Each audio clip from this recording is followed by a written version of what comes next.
quelle est la dernière chose que vous avez demandé à une IA? Générer une image, concevoir un site web, faire un résumé d'un rapport, choisir ce que vous allez manger ce soir? Peu importe. Vous avez l'impression d'assister à un miracle de l'immatériel. De l'immatériel de la même façon qu'on va décrire l'infrastructure tech en parlant de cloud, de nuages. On a donc quelque chose de léger, de propre, de suspendu dans les airs.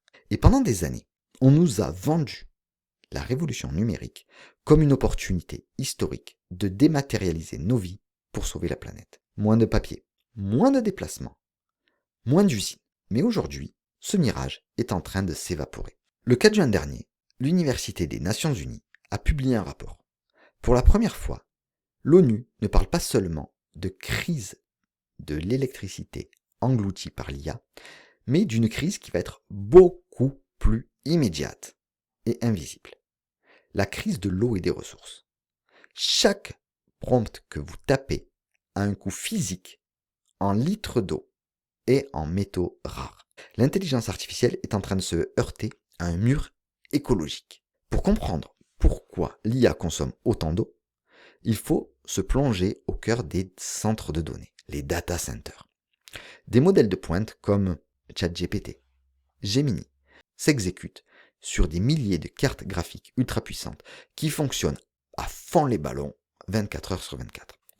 Ces puces, en travaillant si puissamment, si fort, vont dégager une chaleur thermique colossale. Si la température monte trop, le système plante. Il faut donc éviter la surchauffe. Et pour éviter la surchauffe, il n'y a pas de miracle. Il faut la refroidir. Et la méthode la plus économique et la plus efficace à grande échelle, celle qui a toujours fonctionné dans l'industrie, c'est l'eau. Les data centers utilisent donc des immenses tours de refroidissement par évaporation. Pour faire simple, on fait couler de l'eau froide le long des serveurs. L'eau va absorber la chaleur, s'évaporer dans l'atmosphère et on doit constamment réinjecter de l'eau neuve, parce que l'ancienne elle s'est évaporée. Et attention, hein, ce n'est pas de l'eau de mer ou de l'eau usée. Hein. Pour éviter la corrosion des machines, hein, pour ne pas avoir des choses qui vont s'abîmer trop rapidement, on ne va pas utiliser de l'eau salée qui les flinguerait, ou de l'eau sale qui va boucher les tuyaux. Non, non, non, non. On va utiliser de l'eau traitée, de l'eau incroyablement pure, qui va être aussi enlevée de son calcaire. Et donc c'est de l'eau potable qui aurait pu servir à l'agriculture, à la consommation humaine. Et selon le rapport de l'ONU, on va en revenir ici, un simple échange de 20 à 50 questions avec un modèle de langage équivaut à boire une bouteille d'eau de 50 centilitres. Vous imaginez? On va faire dans le plus petit des trucs. Une question, 1 centilitre. Vous avez dépensé combien d'eau dans la journée? Mettez ça à l'échelle mondiale. Parce qu'à l'échelle de milliards d'utilisateurs quotidiens, les projections de l'ONU pour 2030 indiquent que la consommation d'eau liée à l'IA équivaudra aux besoins domestiques de 1,3 million de personnes. Déjà qu'on a des problèmes d'eau sur la planète. Et le véritable drame de cette situation, c'est que les bénéfices de l'IA, ils sont mondiaux et virtuels. Mais les coûts écologiques, eux, ils sont ultra localisés. Il y a des conflits d'usage violents qui éclatent partout sur la planète. Prenez l'exemple récemment de l'Uruguay, ou de certains États arides comme l'Arizona aux États-Unis. Des géants de la tech y ont installé des data centers géants à coût de subvention. Pourquoi?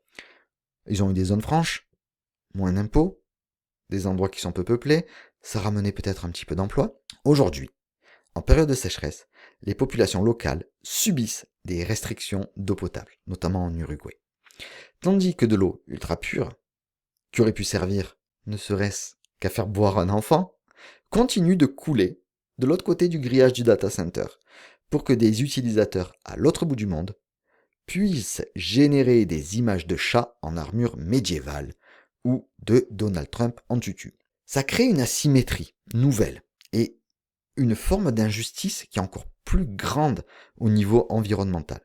Les pays ou les régions qui accueillent les serveurs sacrifient leurs ressources vitales au profit d'une industrie dont les profits, eux, sont concentrés à la Silicon Valley.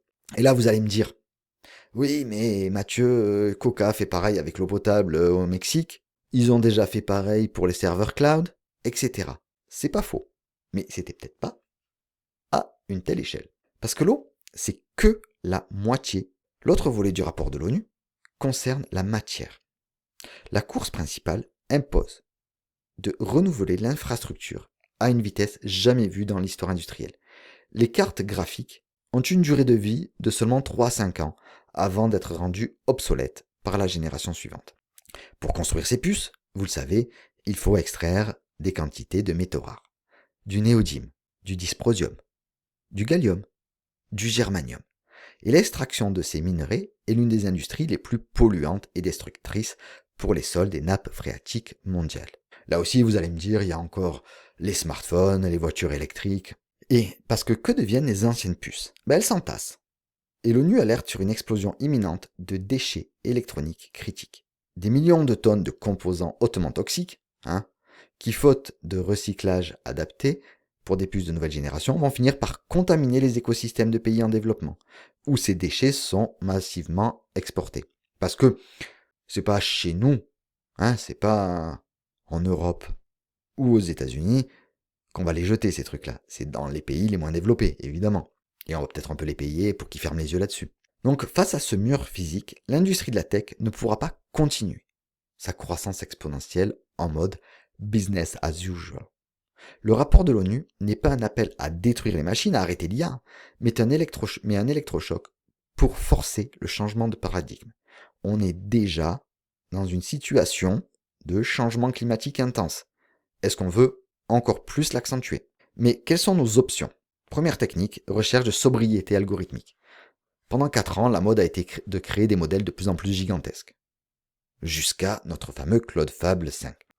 Aujourd'hui, les chercheurs vont commencer à se tourner vers les SLM, des modèles qui sont beaucoup plus petits, optimisés pour des tâches précises, capables de tourner localement sur votre téléphone ou votre ordinateur sans réveiller un data center à l'autre bout de la Terre. La deuxième option serait infrastructurelle. Certaines entreprises tentent de déplacer leur centre de données là où le refroidissement est passif et naturel. Au fond de l'océan, dans les pays nordiques, ou comme le projette Elon Musk, directement dans l'espace. Mais ces solutions vont avoir, elles-mêmes, d'autres coûts écologiques et géopolitiques. Un data center au fond de l'océan va réchauffer l'océan. Qu'en est-il de tout l'écosystème qui sera autour? Pareil si on le met dans un pays froid, et ne parlons même pas de l'espace. La vérité, c'est que la ressource la plus précieuse du XXIe siècle, ce sera pas l'intelligence artificielle, ce sera l'eau potable et les sols habitables. L'éthique IA ne doit plus seulement se préoccuper des biais algorithmiques, des deepfakes ou des droits d'auteur, elle doit intégrer aussi une responsabilité matérielle. En tant qu'utilisateur, en tant que pro, ou même en tant que simple citoyen ou habitant de cette planète, nous devons réapprendre la valeur de chaque requête. L'immatériel n'existe pas. Chaque fois que la machine pense, la Terre pleure. Prenons conscience de ce coût caché et apprenons à utiliser cette technologie avec la responsabilité qu'elle exige. À bientôt.